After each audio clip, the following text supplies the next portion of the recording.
i predvoditi selekciju do 20 godina.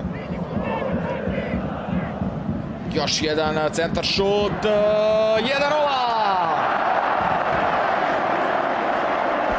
Strelac Lazović, peti gol Lazovića u šampionatu.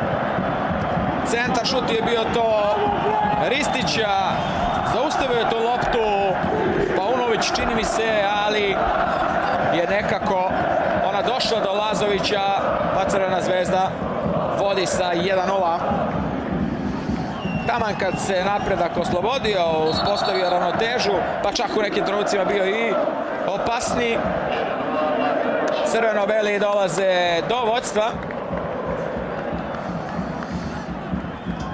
Evo još jedno da idemo.